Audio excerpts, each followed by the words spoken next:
Monday Night Raw, which he did, of course. That's why Matt Hardy would. Matt Hardy went half the Raw Tag Team Champions, facing against Curtis Axel again without him there. Of course, I don't know how long he'll be out. I don't know how serious his injuries are, but from what I have other reports I've been hearing, they're pretty serious. He might be out until the pay-per-view in 2 weeks. So, there we go.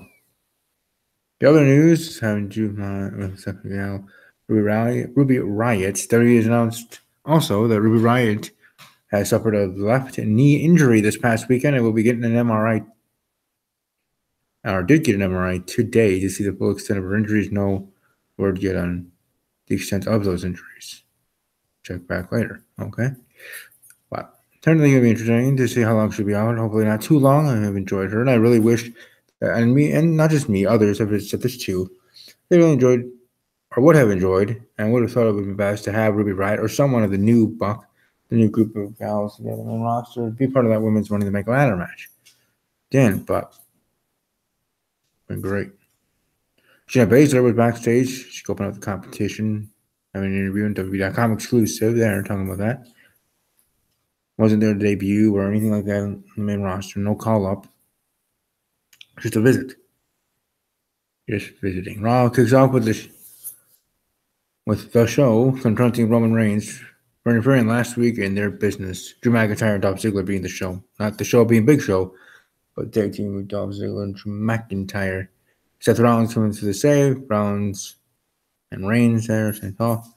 And then we have that match. And so we have 2 tag team matches for Roman Reigns. We have Roman Reigns and Bobby Lashley against Revival again. Then we have Roman Reigns and Seth Rollins facing the show. Dolph Ziggler and Drew McIntyre. There. And I'm like, okay, this is interesting. We have 6 people. In a way, 6 tag teams individually, whatever you want to say. 6 tag teams, 12 people, all intertwined, kind of in their own complexity of storyline.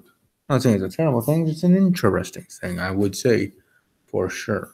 I'm moving right along, critical analysis. Dolph Ziggler and McIntyre do face Reigns. Rollins. There. Curtis Axel beats Woken Matt Hardy again, so I really do think that probably, and as most probably already think of the B team not going to be winning at the pay-per-view. Curtis Axel on this winning streak now, probably going to be losing at the pay-per-view. So fans of the B team, you should have hoped for a losing streak here, or start of a losing streak. You either go full bore and you have them on this hot winning streak to win the titles. Okay, I guess you could see it that way, and I'm sure that's how WWE spin it. If B team member wins next week, probably be Curtis Axel again, unless they have Bo Dallas getting a win against Broken Matt Hardy, because I don't think Bray Wyatt will be wrestling again until the pay-per-view. If not even then, maybe they'll have to be, maybe not stripped of the titles, since the match was finally announced. It was supposed to happen at Money in the Bank, but didn't. It was pulled. Well, I don't know. Was it ever actually announced? Was it pulled? I don't know. Point is, it didn't happen, right? It didn't happen at Money in the Bank. Maybe if they did have that match, the pay-per-view would have gone from a 3 out of 5 stars I gave it to 4.5. I don't know. But point being is, you either go full bore and have them win the Raw Tag Team titles there, and you go from there. So I don't know how that all works. Actually, I'm going to go on Snapchat. People are welcome to follow me on the Snapchat, or just simply Snapchat. Yeah. I don't know. I'm trying to be cool and not being cool. You know how people do. But on Snapchat, actually, I'm going to Snapchat me going being live if I can.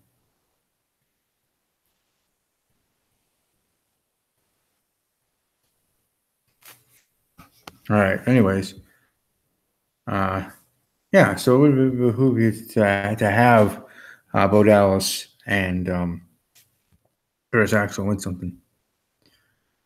And look at that, we get Dr. Shelby back with the counseling session of Bayley and Sasha Banks. Oh, hi everybody on Snapchat. While I'm also still live, I'm doing my Raw review right now. Live, youtube.com/user/Kaploon08. See you all there. Take care. So yeah, there. So look at that. Remarketing. Anyways, moving right along, Dr. Shelby. All right, put the phone down. Dr. Shelby making his return, giving to give Bayley and Sasha Banks counseling in friend zone. I would rather not see them back, but hey, why not? You have Team Hell No reuniting on SmackDown Live. Dr. Shelby here on Raw for this storyline. Will it be like Team Hell No and those two become a tag team and then split up and then finally have a feud and that be the way that they prolong it without it prolonging in the negative way of it keep being teased, and then finally something? Hopefully this will be better than the latter. I would think so. I would hope so. I would believe so, but we certainly will see, won't we? Won't we? And we're going to like it no matter what. Unless you're Sasha Banks fans, you can hate everything that WWE does with Sasha Banks that isn't her winning championships. Right? BC Amplified and others. All right. But anyways, moving right along from there, there's a Pain beating Titus Worldwide and some squash matches and squash matches there. And announced for tomorrow's SmackDown Live, Team Hell No will have their first match together in over 5 years. So that'll be kind of cool there. Seth Rollins and Roman Reigns beat the show by DQ. Afterwards, the Revival interfere again. Like I said, all these superstars, 12 superstars, 16, or however, actually 5 teams, 10 superstars, all intertwined here. Interesting indeed. Constable Baron Corbin demanding an apology from Finn Balor. Finn apologizes for whoever gave him the haircut. Corbin, the sucker punches Finn. Finn fights him off, and Baron, as he really is, retreats. Like I said, hopefully this constable thing is good for Baron. So we're pushing sort of away. And Finn is just there. I'm not saying he's there as a jobber. That's surely not the truth. But maybe in this case, in a sense, yeah. If there's going to be the feud, you're going to have Finn Balor against Baron Corbin being a feud moving forward. And if rumors be true, as much as rumors can be true, that's why they're rumors, Baron Corbin getting this push as the constable and moving forward and afterwards and whatnot. Like, I really look forward to whenever Stephanie McMahon does come back, whether it's randomly or actually is back. Interaction between Corbin and Stephanie McMahon. As much as 3 of them, Stephanie McMahon, Baron Corbin, Kurt Angle, at least for one segment, and then obviously Baron would be relieved of his duties because Stephanie is there to take over, to be what she is and be her own eyes and ears, right? That's what Baron Corbin's really there, being Stephanie's eyes and ears, to have that heel authority figure to combat with and have that tension with Kurt Angle, right? He face. That's what they've been doing wrong ever since they started with this brand extension and otherwise. First it was Stephanie McMahon and Mick Foley, Stephanie McMahon and Kurt Angle, Stephanie McMahon there. So her not being there because she has all her responsibilities, outside the ring. Good things otherwise. That we felt that it made sense to have that because on SmackDown Live they keep saying it is 2 faces, Shane McMahon and Daniel Bryan, and now Shane McMahon and Paige. So you have all that respect, working as a team, management-wise on SmackDown Live, which is good. That's their thing. It's like other things they're trying to do over on SmackDown Live to be different from Raw. And then on Monday Night Raw, we have that budding thing. And for those that were watching live a little bit earlier, I was on Snapchat. As you could hear, I was talking directly to people on my Snapchat. I'm going to follow me on there on the Snapchat.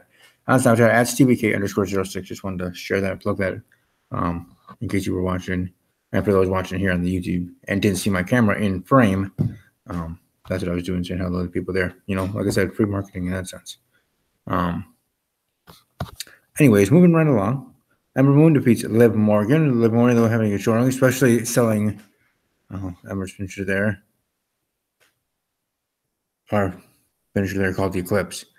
But hopefully, I mean, I really do mean that. I hope that Liv Morgan, maybe not getting a push, but, here being on a show, being featured, not even a backstage, showing it with Elias. Ruby Riott going to be out for action for however long that's going to be. Sami Zayn's out for action, all the way to 2019. What's Kevin Owens going to do? Is he going to dispute simply one-on-one with Braun Strowman? That's not going to be for the whole entire year, 2018. So, figuring and factoring that in, it'll be interesting to see how that all goes down. And then back to the therapy sessions. Bayley and Sasha Banks pretend to beat each other, which was actually pretty good and hilarious. Gotta say, that was entertaining. And Dr. Shelby puts his foot down and he's angry. Like he's like a, and I was saying while he's doing it, it's like he's Hulk. Hulk man, Hulk smash, right? Bobby Lashley and Roman Reigns beat the Revival by disqualification after the Revival won stop attacking Roman Reigns. After the match, Bobby Lashley walks out on Roman and the Revival take out Roman with Shatter Machine. Because Bobby Lashley wasn't even in the match at all. Wah, wah, wah. And then Kurt Angle announces Bobby Lashley versus Roman Reigns for Extreme Rules. Moving along, Mojo Rawley refuses to have a match against No Way Jose again. Instead, Mojo decides to attack Jose and a member of his Uncle Line. I guess it's their called. I don't see things going well for No Way Jose out here on the main roster. I just don't. Maybe a little bit better than what's for Adam Rose, but probably not. And that's unfortunate. I'm sure he's a good person, good in performer, wrestler, and this and that, and he'll do well with this stick, I guess. But for me, it's just not going to connect, and I don't think it's going to do what most WWE. And Nia Jax, in the way she did so, announcing that her match against Alexa Bliss, her rematch, is going to be an Extreme Rules match at the pay-per-view called Extreme Rules. Who would have thought?